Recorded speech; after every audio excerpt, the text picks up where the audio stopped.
Hey everybody, welcome to Performance Anxiety, part of the Pantheon Podcast Network. And before we start, I would like to thank AKG for sending us their Podcaster Essentials kit.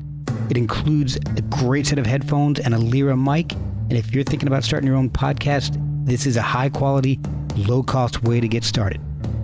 This week, Laura Carbone joins us from Berlin.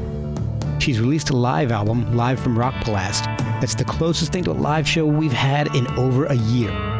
Why? Because it's a live album with absolutely no overdubs or corrections. And we talk about how an accidental gift of Nirvana's Nevermind changed her musical perspective, causing her to put down her flute and pick up a guitar. She also talks about why she used demo vocals in the final mix of an album to get a true take over a polished one. And I wanted her to explain the differences between European and US audiences because there is a definite distinction. Follow her on social media and pick up Live at Rock Palast on Bandcamp. Follow us at Performance ANX on social media. Give us a review and help us rise on the charts. There's merch designed by Mark Dancy of Soundgarden's Bad Motorfinger fame on performanceanx.threadless.com. Or treat us to a cup of coffee on ko-fi.com/performanceanxiety. Now let's join the conversation with Laura Carbone on Performance Anxiety on the Pantheon Podcast Network. My name is Laura Carbone. You're listening to Performance Anxiety Podcast. I have a new record coming out. It's called Live at Rock Palast. And it's live without overdubs, and you're invited to check it out on bandcamp.com. How are you doing? I'm good. I'm excited. Oh, God. I think that's the first time anybody's said that. It's been a while. It's been a while since I had an interview, you know, where we have a pandemic going on. Yeah, it's hard to put a whole lot of new stuff out with that going on. That is true. And you don't get to get out and see people and play your shows and do what you would normally do. That's absolutely true. I mean, it's a totally different situation. But I just had a very, very long walk with my drummer and very good friend. We have snow here in Berlin, and it's the first time that I'm seeing snow here in Berlin. That much snow, and it's fucking cold. We are about to get some. We've had some here. I'll give you out my front door here.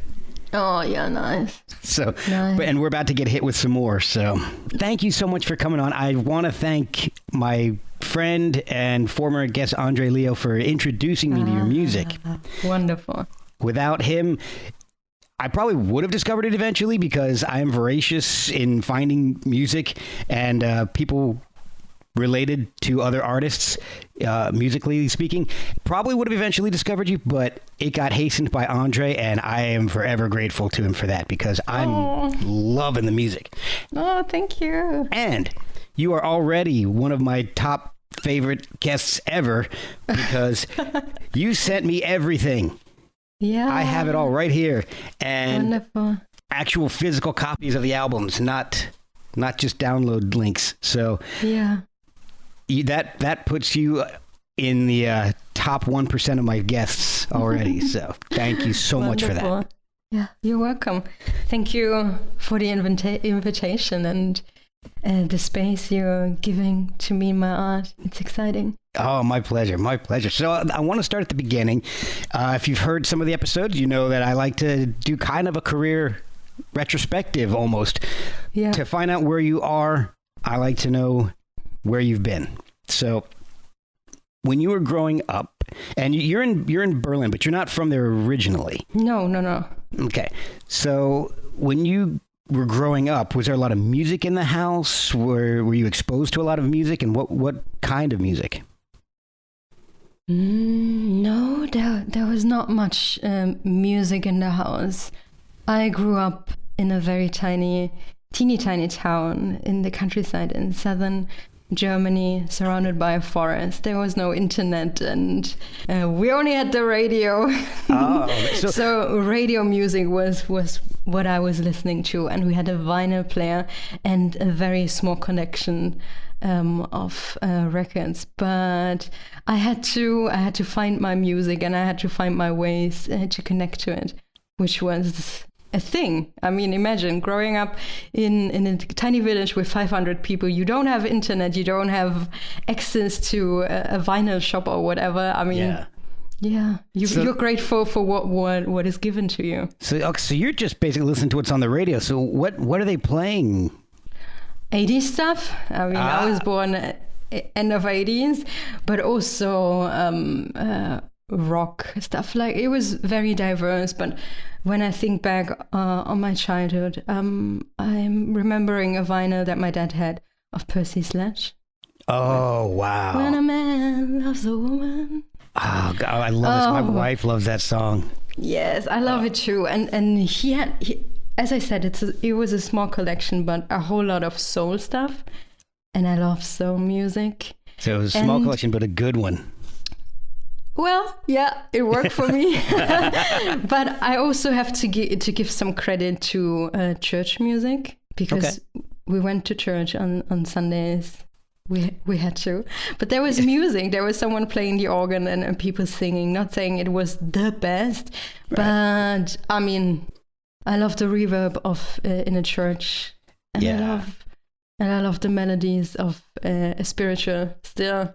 So that was shaping my thinking of music as well. Is that where you started singing in the church choir? I wish I could say that, but no. I think singing was somehow part of me being a kid, but it wasn't that present anymore when I became a teenager. And I was singing in choirs from, I don't know, maybe it was 16, 17-ish or something like this. Okay. But I had a very, very long break, and I think I needed the key moment of being exposed to Nirvana and listening to Nevermind, and then being completely blown away by the variety of sounds that exists in the world, and by the intention and the anger and all that emotion. So that was just like, boom. Mind-blowing. Yeah, and I remember when that came out, I was a freshman in college when that came out, and that just kind of reinvented everything for a lot of people. Yeah. Everything went from being this super polished, overly processed sound to going back to being raw. And I've had this discussion with a lot of people on this show. Music tends to be cyclical, and Nirvana wasn't necessarily revolutionary as far as the things that they were playing, but the way they were doing it, stripping everything down and making it raw and angry again, was it hadn't been done in years, and it was revolutionary in a sense that people my age hadn't really heard that for years. I mean, I grew up listening to 80s and late 70s, early 80s, and it was the yacht rock sound and the hair metal sound, and it was all some of it was polished turds, some of it was crap that was processed and packaged to look a certain way and sound a certain way. And then Nirvana just said, no, we're not doing that. And to hear that, even now that still affects people is fantastic. So when did you start playing instruments? Did you start with guitar? No, I think I started, so if you want to go way back, I had to start with flute. Oh, cool. And I hated it. I fucking hated it. But my brother was playing it as well, and I absolutely hated it. And we also had to play concerts and stuff, and I also hated it. And I hated a teacher, and I guess that was the point where when I said I don't want to have a teacher anymore. I want to be self-taught, and I was lucky to be so supported by my parents that I received a keyboard. Oh wow! I could play a little, but I didn't want to have a teacher, which is not always helpful. Right. There's a comedian that he passed away, but Mitch Hedberg, one of my favorite comedians of all time, he said one of his jokes was that I try to teach myself how to play guitar, and I realized I don't know how to play, so how can I possibly teach myself? Yeah. So. Yeah, I mean, the same happened with the guitar. And again, it was, maybe I was 15 or so when my dad accidentally gave me this Nirvana CD, and I had no idea what to expect. He accidentally gave it to you?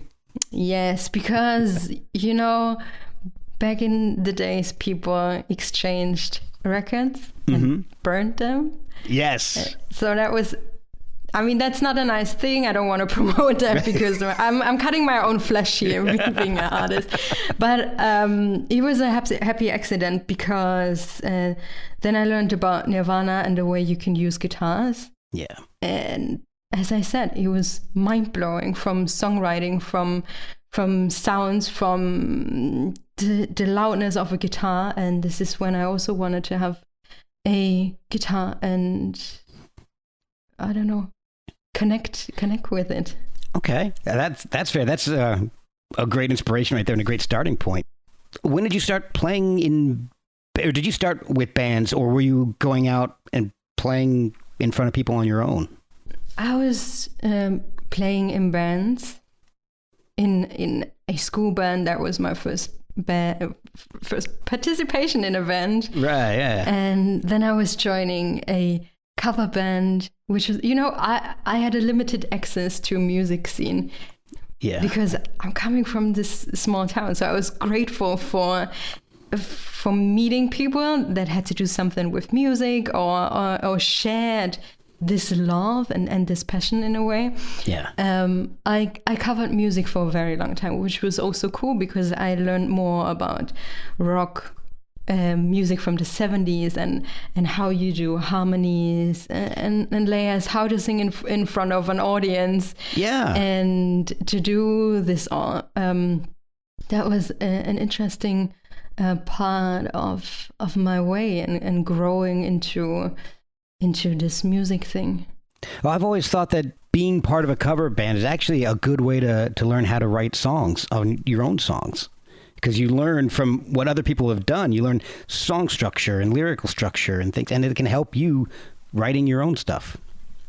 I'm very, very sure that this helped me in a way because, I mean, so many, I love to sing Janis Joplin and stuff like this. Oh, I mean, that's still important to me in a way. Joni Mitchell and so on. It absolutely inspired, but it's also very limiting in a way, and not the way that I want to live my musical passion and how I want to stand on a stage, if you can say that. Okay. And entertain people, even though it was an acoustic thing and was nice and good, but it was about entertaining people and giving them nice music, background music for an evening, playing at weddings, which I loved. And I still love doing that. I still love to sing on weddings. But it's limiting because the audience expects you to copy the one-on-one thing. And it's not my thing. No. Yeah. No. But when you're out doing your own set of your own music, if you throw in a cover, then I think people are more open to an interpretation of somebody else's song. Absolutely. And it's a total homage. Yeah.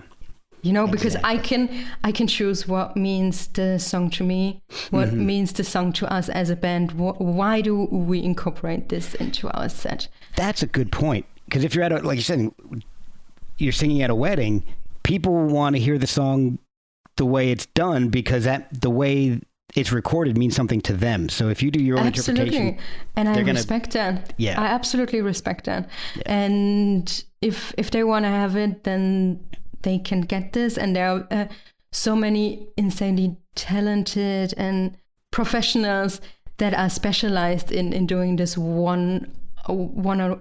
like 100% delivering the same as the people are wishing. But yeah, it was good to learn, but there is a point where you feel like, maybe I need to find another way. Yeah, gotta do my own thing. Yes. Is that how you started writing your own music, or were you writing your own music the entire time? Yes, I was creative for a very long time, but also pretty shy about this. Yeah, I also remember that. Yeah, I also remember being a kid and singing in the morning about, I don't know what I dreamed about. That's something I remember. But then you grew up, you become a teenager, listening to Nirvana, playing school bands, you want to write your own stuff. And I did, but it took me a while to find the confidence to really do it and to really say, this is mine and this is how I feel, and it took me a while. I was very, very shy about it. How did you come up with your first album then? I mean, what was the point where you said, I'm just going to do it. I'm going to record this. I'm going to write my own music and I'm going to record it and we'll see what happens. So before I did my solo record, I was in a punk band called Deine Jugend. It was a duo and inspired by the 80s, about deutsch-amerikanische Freundschaft. I don't know if you know them. DAF. Oh, okay. Oh, okay. You should check them out. They're fucking amazing. And we recorded 2 records and were pretty well known here in Germany and Europe, I guess. Okay. In the underground scene.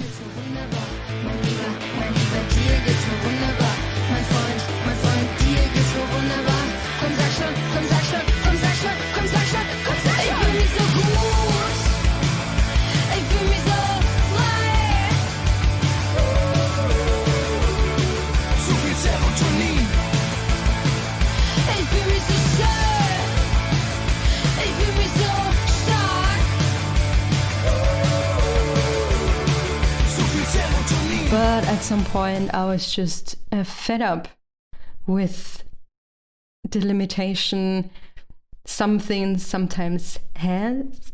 And I sensed the deep wish to have a blank canvas and really starting all over, finding new melodies, finding new ideas and changing the language because that project was in German. Okay. I also think German is a challenging language, especially to talk about emotions, because we Germans don't do that. Right. And singing about emotions, that's tricky. I can if imagine. you also want to do this, I don't know, in a melodic way, it's a challenge and it's not my thing. And the English language gives me another way to express myself. Okay. Yeah, I imagine trying to be melodic. I mean, some of the German words are incredibly long and complex.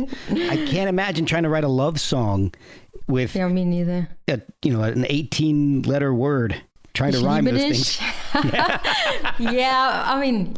It's a challenge, and there are people that are very good at doing this. Oh, but sure. English flows to me way better, and as I said, I can express myself way easier and way clearer, and it gives me so much more.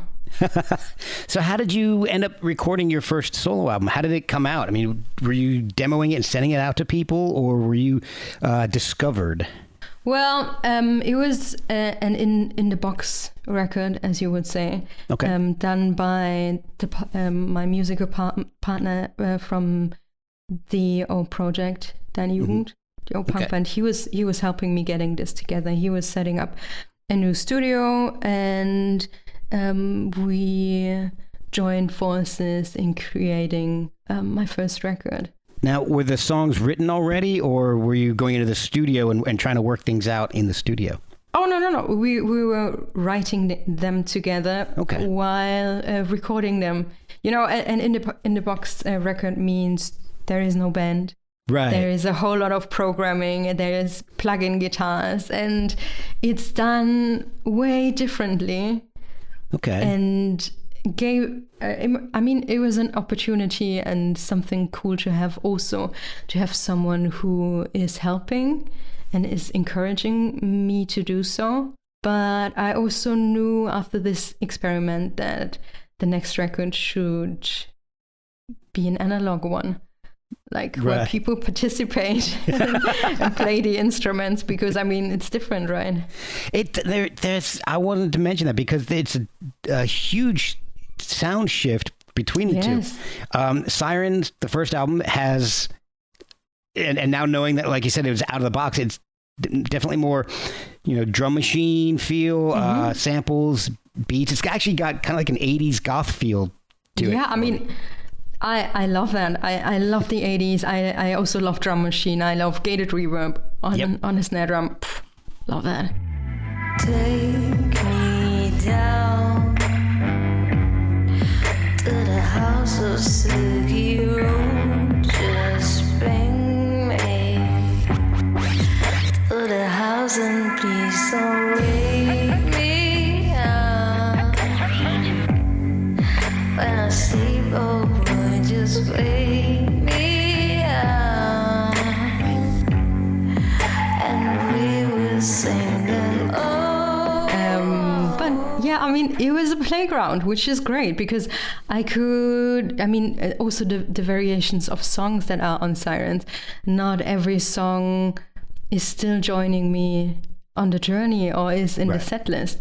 But that's also a luxury of having the opportunity to test out what works for me in the moment and then realizing what wants to grow with me. Were you going out and playing these songs live with a full band after you recorded it? Yeah. Oh, so you actually had to put a band together afterwards then? Afterwards, wow. Yeah. Okay. It's a lighter, poppier sounding album than MTC, except for, with a couple exceptions like Plan of Attack. It's actually the end of that song is crazy. I love that. It's pretty intense. Yeah. So did you go into the recording MTC with the band that you had put together to tour Sirens with? Yes. Yeah. So basically the same people? Yes. Now, were you writing together, or were the songs on MTC just you? I was writing on my own. Between Sirens and MTC happened a huge shift, actually a huge crisis. Oh, really? And yeah, I mean that's the explanation why MTC sounds so much heavier and cathartic. That's the word I was gonna say, for sure. I know there's some stories behind these songs, and I want to ask you about them, because I know there's a story behind MTC, the title track. And I was kind of hoping you could maybe tell it to me in your own words about how you came up with the lyrics and the recording of it, because I think you recorded it in a hotel room, and then you ended up using those vocals on the final track. That was Who's Gonna Save You? Oh, okay. Who's Gonna Save You? Okay, so I'm getting my tracks mixed up here.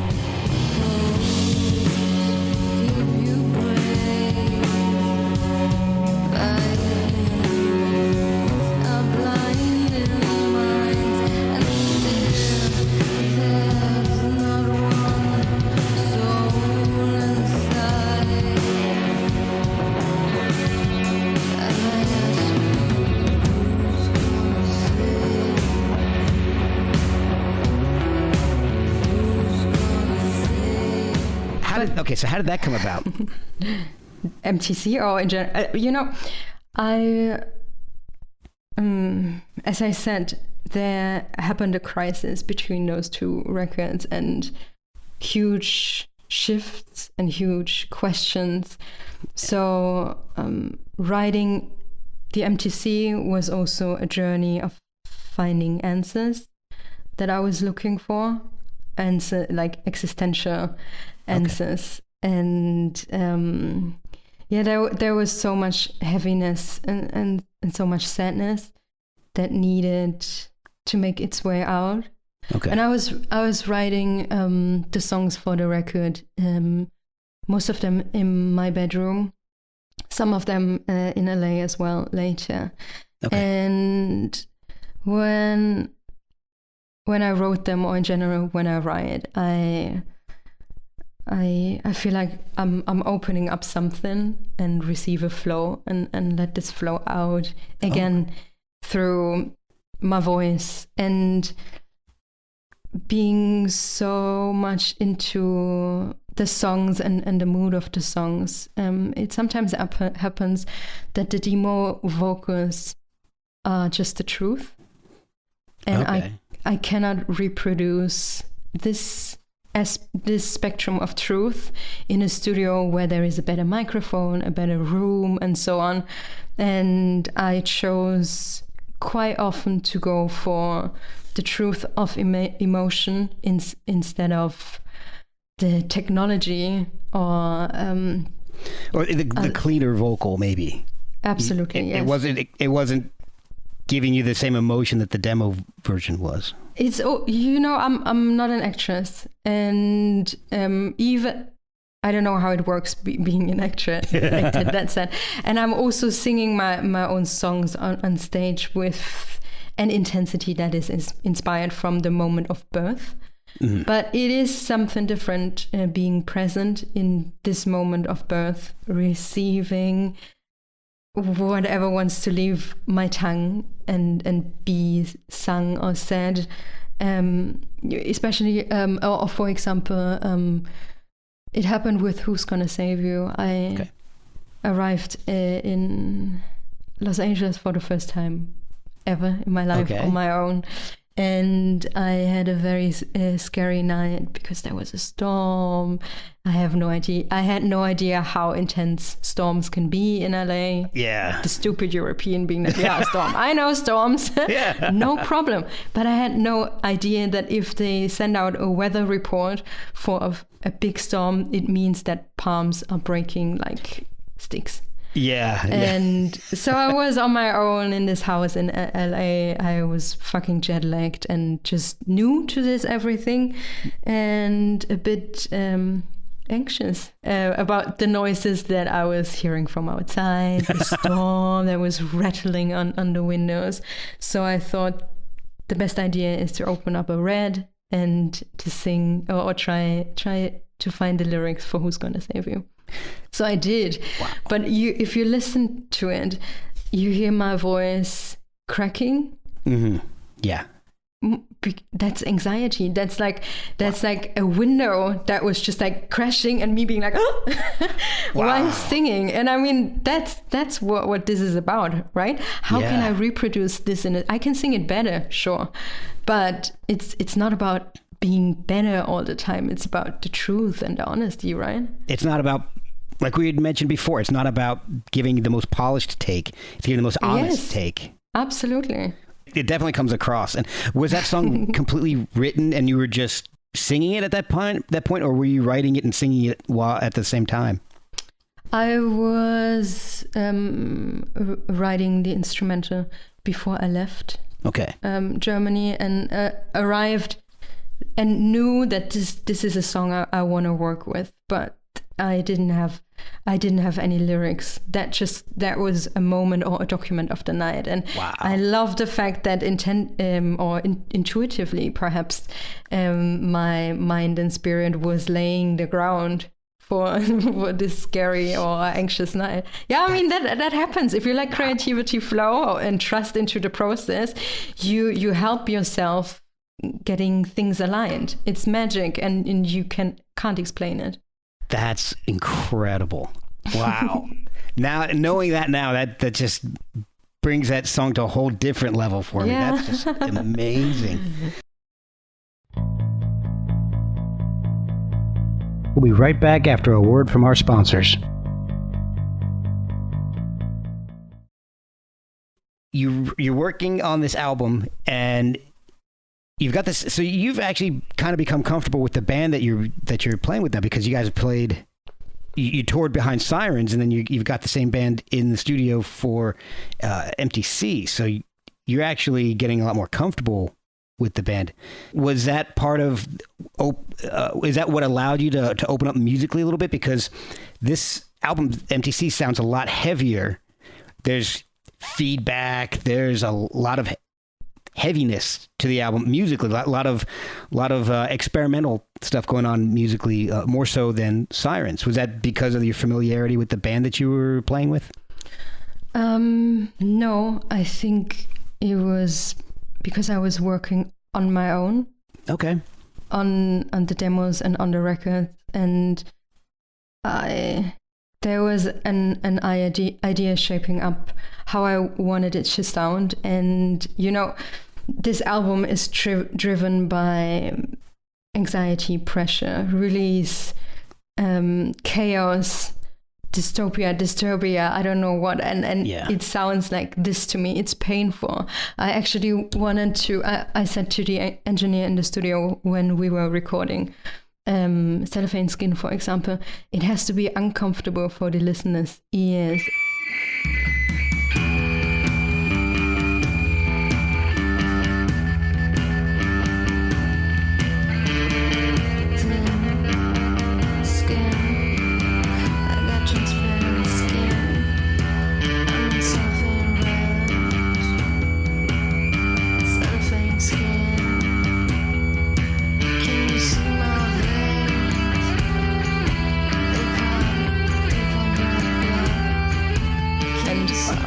I had the wonderful experience to record at Rama Tonstudios in Mannheim, and they're very well known for their noise recordings and cool. For their analog record. Like they're the pros in Germany. That's awesome. I'd say. But I mean, I was just lucky because I lived in Mannheim, and they were close, and I could make this happen. But I mean, it was a great match because they had crazy feedback stuff, crazy analog effect things. And again, it was like a playground. I loved being able to touch the things with my hand. I also remember when we recorded, I don't know, which it must have been MTC. I was allowed to go to the Culture Walsche. It's an analog rack. Okay. And it distorts a guitar or a sound big time.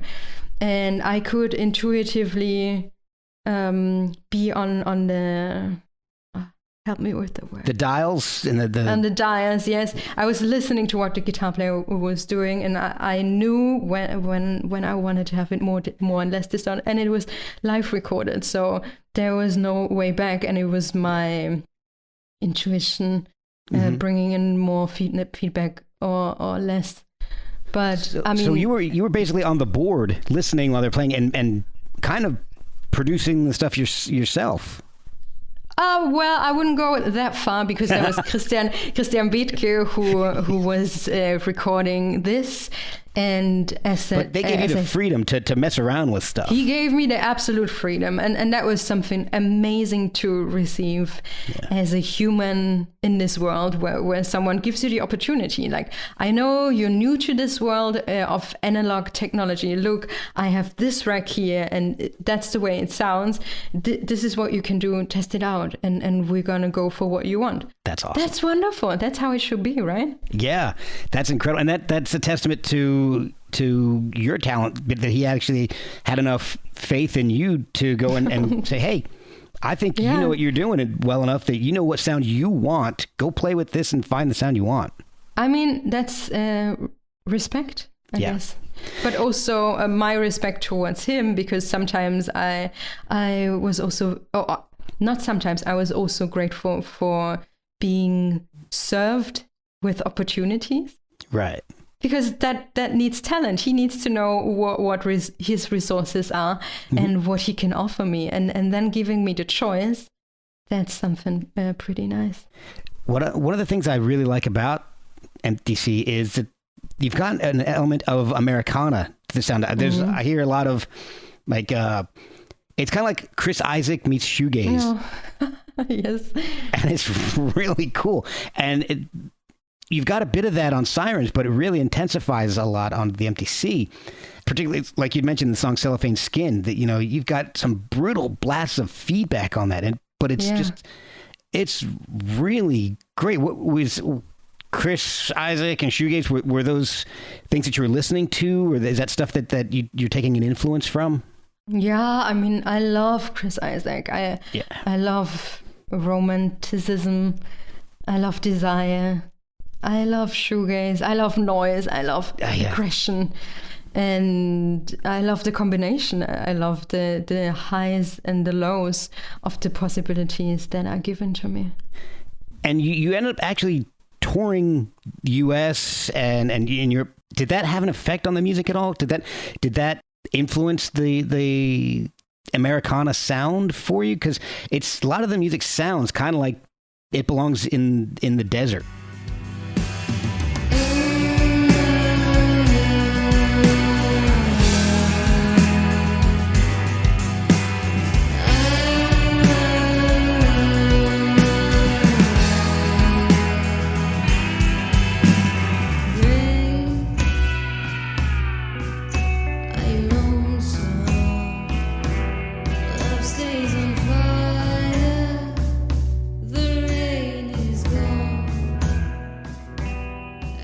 I think this has always been part of my dreams. Okay. And where it's a huge resource of inspiration to me. But my very first time being in the States was 2016 for South by Southwest. Oh, okay.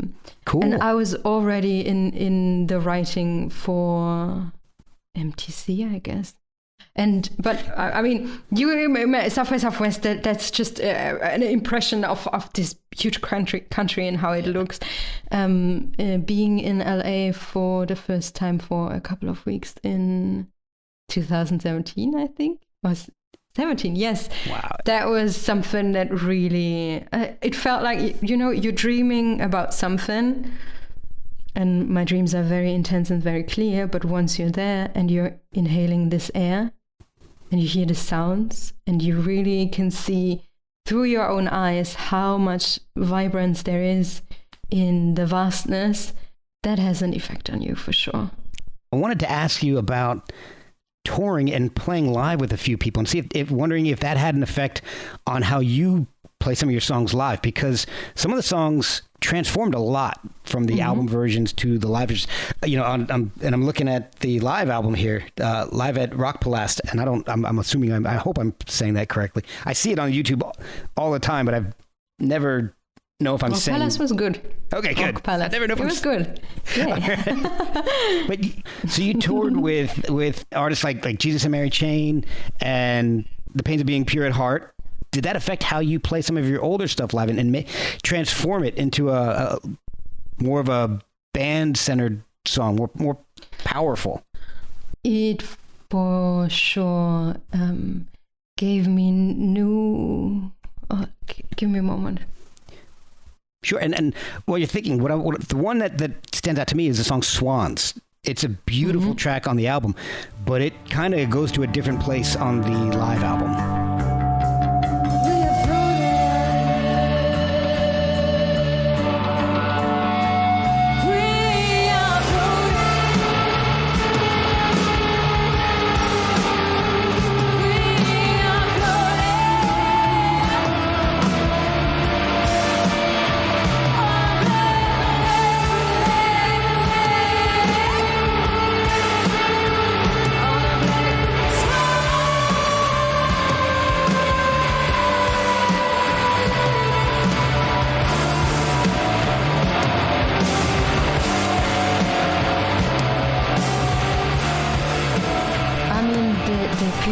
That are surrounding me right now, like Brody Miles White, Jeff Collier, and Mark Eric Lewis, they're sent from heaven.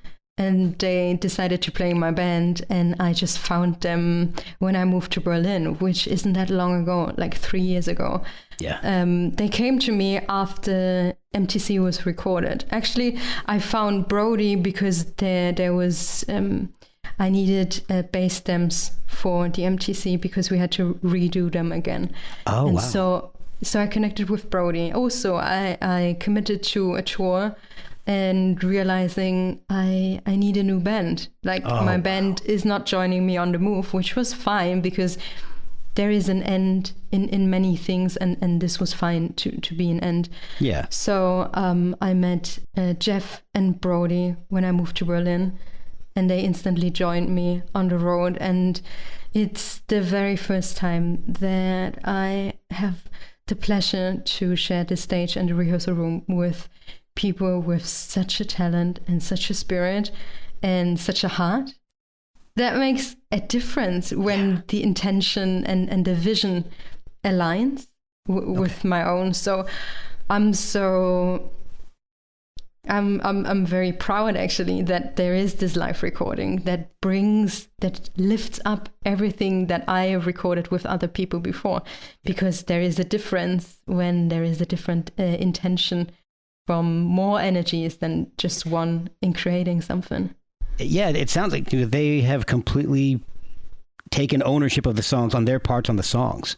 I mean, I love what they're doing. I'm a fan of their unique sound and technique, and they have their space in the songs and on stage, and I'm grateful if they shine. And they do. And I wanted to ask you something, because I read this, and I just want to make sure this is true, because this is amazing to me if it is. The live album has no overdubs. No. Wow. Of course not. No. You didn't go back and correct anything. That's amazing. I mean, we're in 2021. Yep. And we have all resources and possibilities and to record whatever we want. But isn't honesty, again, and emotions what this all is about? There is art to me is like a clear channel of character or of sounds and spaces, and it gives me nothing to listen to something perfect, even knowing that this is polished. Or so many people so many people that are doing live concerts right now. I saw something for Eurosonic Norderslang, which is a showcase festival, and I had a peek into this. And there are musicians that play their showcase of 3 songs with pretending this is a live thing, but you can hear this is process. Yeah. This is, doing something on the EQ, go for it. Do it. Do something on the mix. Excellent. We also did that. I mean, that was something very special. Mixing process. Yes, but going over vocals, if there is something painful, a spot, do it. Yeah. But don't use the iron on art. That's to me not art. This is not what I'm going for. Well, this is fantastic, because we haven't had live shows in a year. Yeah. And so if you want to hear a live show, buy your album. Buy Live at the Rock Palace, because it's a true live album. There is no fixing of guitar solos or anything like that. It's a true live representation. That to me means more than anything, because so often, like you're saying, people will go back and they'll listen to, oh yeah, we're going to release a live album. Oh, that guitar solo screwed up. Let me go in the studio and I'll fix this 10 seconds of this guitar solo, and then we'll put it out. And there's none of that. And I appreciate that more than I can even put into words. That's what it's about, isn't it? Yeah. And I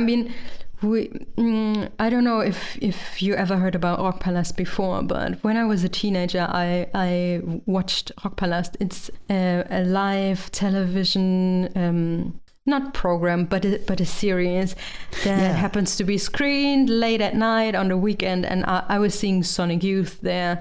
I was seeing Placebo, the Smashing Pumpkins, and amazing artists. And that was next to MTV and the radio, something that really blew me away. And it was live concerts, So I was dreaming about having the opportunity to play at Rock Palace at some point in my career.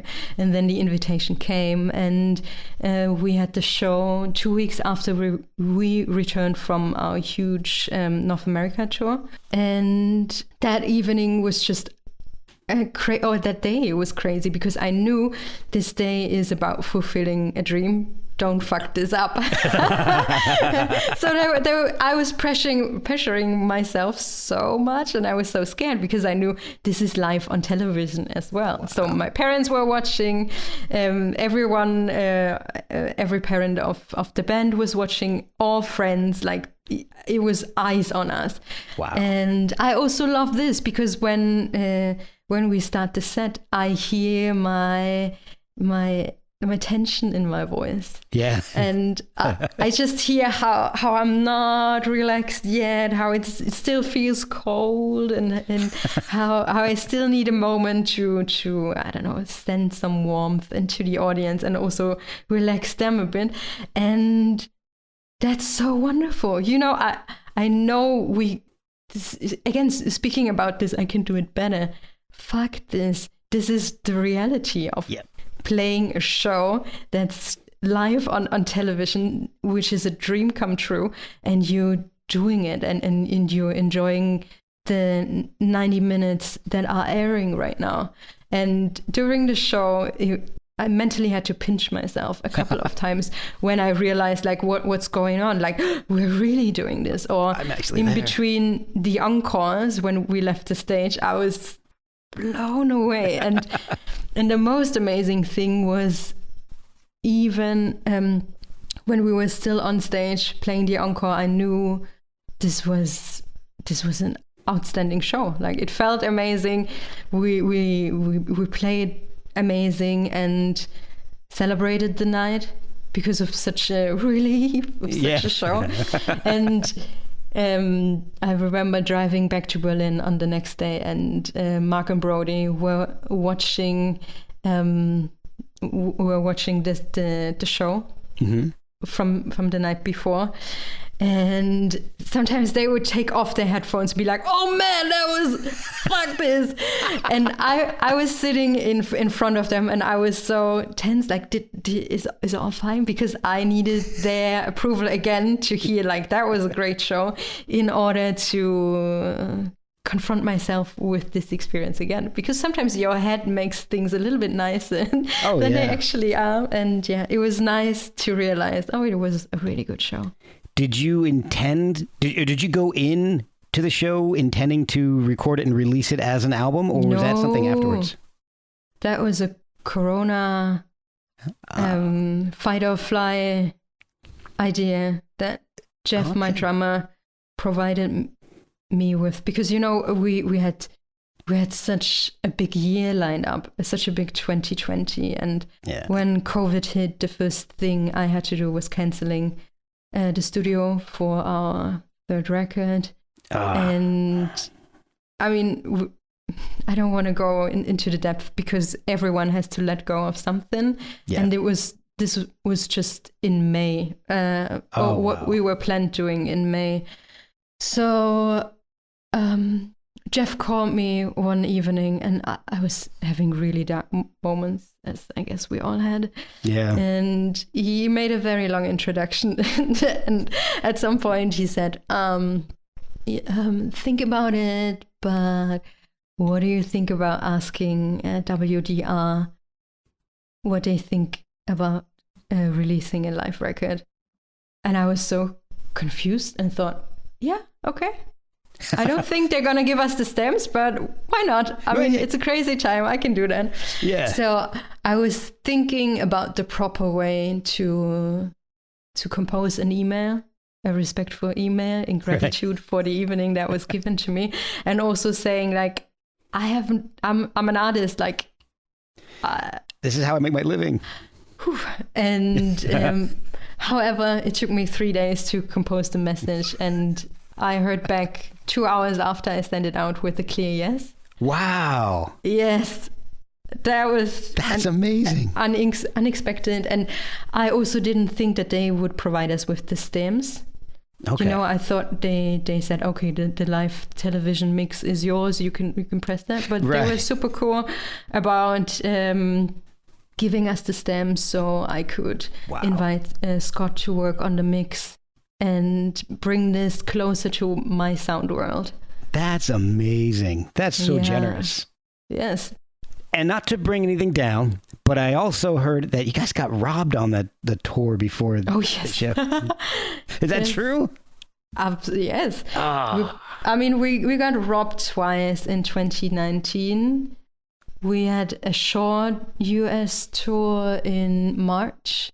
That was, in retrospect, it's such a crazy trip because we were opening the New Colossus Festival in New York. That was in March. Cool. And I had wonderful days in New York before. That's something that I do, especially when there is a time difference.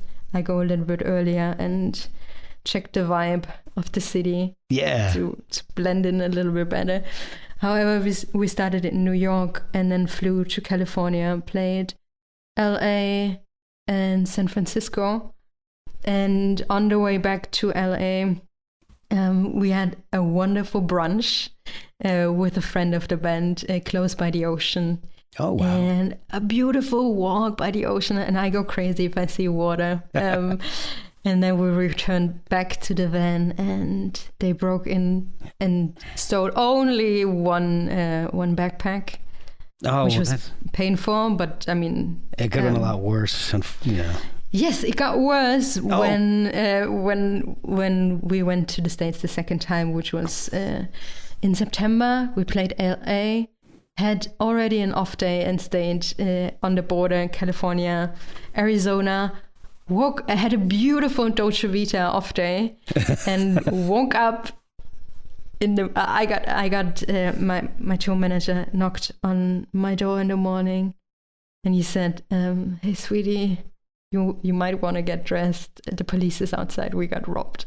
Oh my god! And I was. Are the guitars there? Like what?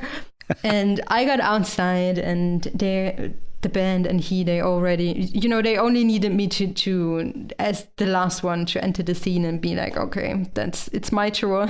This happened, but we got robbed. God, painfully. Sorry. Stay away from the West Coast. Apparently, next time you come to the U.S., just stay on the East Coast. But I love California, and I'm pretty good in forgiving, I guess, and. Yeah. Well, it was an experience, and we became wiser in how we should do this. But I mean, looking back, it was part of it. Unfortunately. Going back to your second album, MTC, you put out a companion piece of photography. Yes. With the album. How did you get into that? Have you always been into photography? And how did you decide to put a book together to go with the album? That was also an idea I received from the boss of my North American label, which is super cool dude, Gord, and a fan of my art and my photography. Awesome. And he gave me the impulse, and it was a no-brainer to me. But sometimes you need to have an impulse in execute something. And I was grateful to receive that, and then dove into this. And that was, I always call it my demon's little brother, because I said like it before. MTC is a soundtrack about a crisis. Yeah. And of course, there's a visual component about this as well. From the photos that I've seen on your Instagram, because fortunately for you, unfortunately for me, the book is sold out and I can't get one. But from the work that I've seen on your social media and stuff, you're very talented, and I hope you do, when the third album comes out, I hope you do something similar, because I would love, being a photographer myself, I would love to see the work that you're continuing to do. Thank you. I mean, I'll have a look into my archive, what I can do about the book. Yeah. And quarantine photos. Yeah, I mean, it's a part of me experiencing the world, to document it in a way. And of course, I continued taking photos, landscape ones, or photos about my trip. And I'm already showing them on my Patreon, because I started writing about our tour as well, and using the photos that I did on this journey. And I rarely work with artists and capture their moments. I had a beautiful photo experience with Lucy Kruger Oh, I in love summer. Lucy. Yes. Oh yeah, that was a very intense project that we did together, and I love to photograph families and couples. Not speaking of a romantic relationship, but people that have a special connection with each other. So yeah, I'm continuing doing it. That's fantastic. Well, I'm going to have to keep an eye out for that stuff because I'm really, you actually hit a lot of this stuff that I like, but I don't like to do. I don't like photographing. I love doing landscapes, nature stuff as well. I love doing live music photography. I've always loved doing that, and I've been lucky enough to be able to do it a few times. So your photography is similar in certain aspects, but you also like weddings. When you talked about singing at weddings, I absolutely despised photographing weddings. It was just the worst. That's something different, because then you're there for a job and you have to deliver, I don't know, 300 photos and this and that. Like, I'm not speaking about this, but capturing a part of someone's life, for example. And there's no redos. No. I mean, a wedding is once you a miss milestone it, it's gone. to people. Get right, and they have their vision, and like, this is not what I'm talking about, but speaking about a newborn entering the world, or speaking about a woman being pregnant, or a father and daughter being together, those bonds between a family. And I love to document this, but also giving them some safe space, because it's not natural to everyone to stand in front of a camera if you're not a model. So you want to feel warmth and the trust, and you also want to trust into the eyes of the photographer. And I love giving the trust to people, and to just document what they're doing, or trying to document in a visual way what they're experiencing while having a baby in their womb. I mean, it's a big how can you do that? But I'm trying to document their experience. It's a similar experience to the live show, like the live album. You've got these babies, which are your songs, and you're giving them to the audience, and you want that trust that they're going to react in a positive way to them. And that's a question I had about the touring that you've done.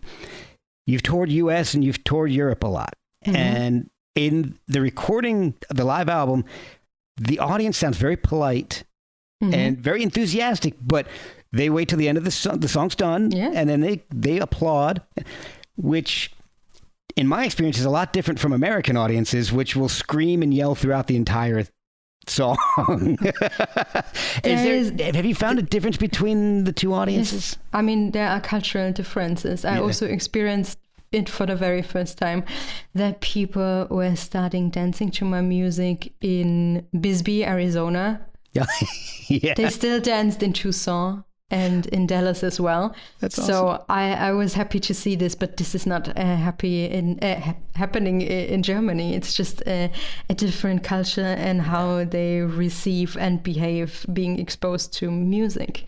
But in general, I really like this, if people are so attentive that they give space to the music. Yeah. And show the respect to let it fade out. But I guess that's also the way of how I'm performing and how I guide my audience through a live set, through a séance or a serenade. So I'm very aware of what happens in the audience, and I really try to give them the room to have a most wonderful experience. The live album does what all my favorite live albums do. It kind of gives new life and a different perspective on some of these songs. And some of them are completely transformed, like Night Ride, for example. It's a great track on the album, but live, it sounds like something from The Doors. With the pain rising, you touch my hand and say love. Never stop driving, keep on not riding.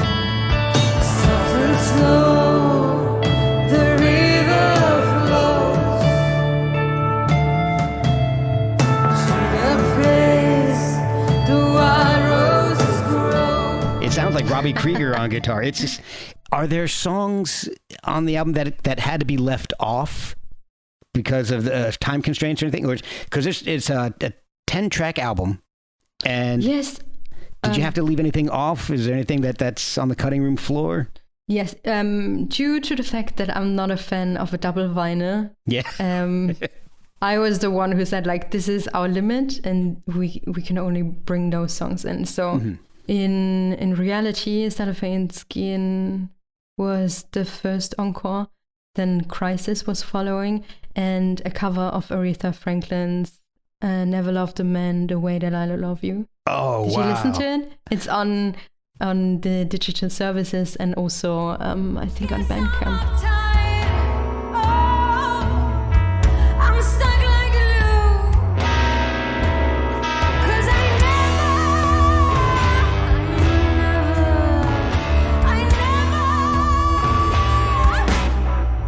loved a man the way that I love.